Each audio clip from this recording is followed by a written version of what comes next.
My wife and I have spent the last 2 weeks on holiday in Rhodes, the largest of 12 forming Greece's Dondikounis Islands. Neither of us speak Greek, but we use Google to find English to Greek translations. Going around the island, we were able to take images of Greek text and get it transposed into English so we could understand. We also looked up how to say thank you in Greek, which becomes Efcharistó. Whenever we bought anything in the local shops, or even chatted to the receptionist at the hotel, we tried to say Efcharistó, even though we were often clumsy in saying it. However, the response we got was big smiles and the reply Parakaló, which means you're welcome.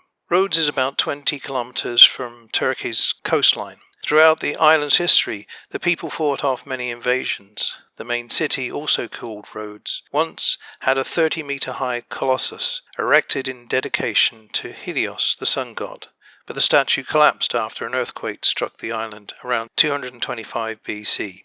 Emperor Augustus adopted the island into the Roman Empire, and Rhodes became the provincial city. The fortified walls of the old city were constructed by the Crusader Knights, the Hospitallers of St. John of Jerusalem, who arrived on the island in 1309 at the end of the Crusades. They fought off many Muslim attacks, and were themselves considered a menace to Muslim merchant ships in the eastern Mediterranean Sea. The Turks took over from the Arabs as a dominant Islamic force during the 15th century, and as part of the Ottoman Empire laid siege to the island in 1522. After 6 months, the Knights left the island with many of the population, seeking a new base, till they were given Malta by the Holy Roman Emperor Charles V, in exchange for a falcon being presented to his Sicilian viceroy every year.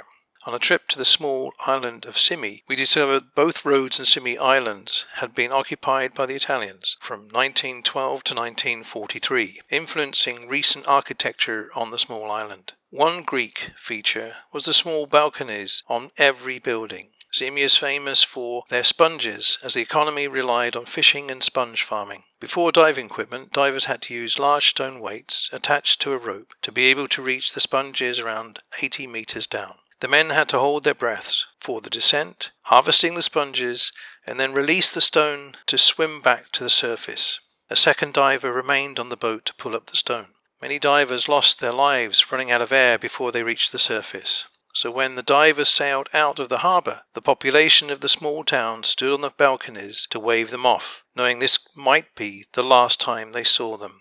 The population of Rhodes and Simi are religious, following the Greek Orthodox Church. On Sundays, most places are closed except for a few tourist shops. Today, tourism is the biggest economy of the island.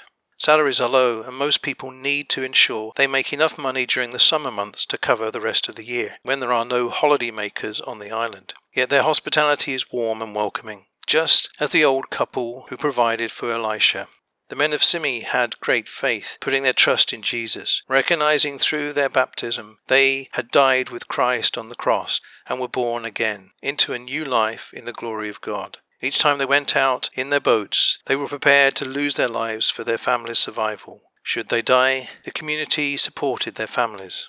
As the Greeks welcomed my wife and me to their island with warmth, they were treating us as if we were Jesus himself. They will be rewarded in heaven for their generosity. In our daily lives, we should be prepared to meet the stranger as a friend and provide their needs, without the expectation of a reward in this world.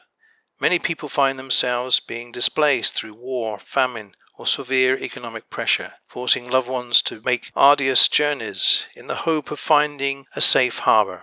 At some point in our lives, we all find ourselves in a similar place, feeling destitute through circumstances beyond our control.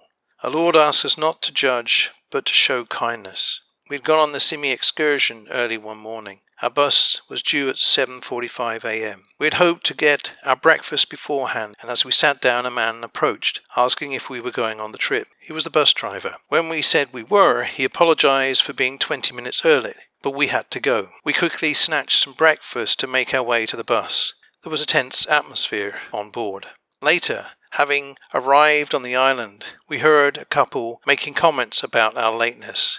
We had been judged for being late by those who did not know the full picture. How often do any of us jump to conclusions without knowing the full story? Times like this, we too must remember we do not know all the facts of some situations, can misunderstand and become annoyed. We are asked to be more tolerant and understanding. The islanders of Rhodes live differently to us, often in small ways. A simple smile and thank you often goes a long way. We were rewarded with their smiles and the response of, "You are welcome."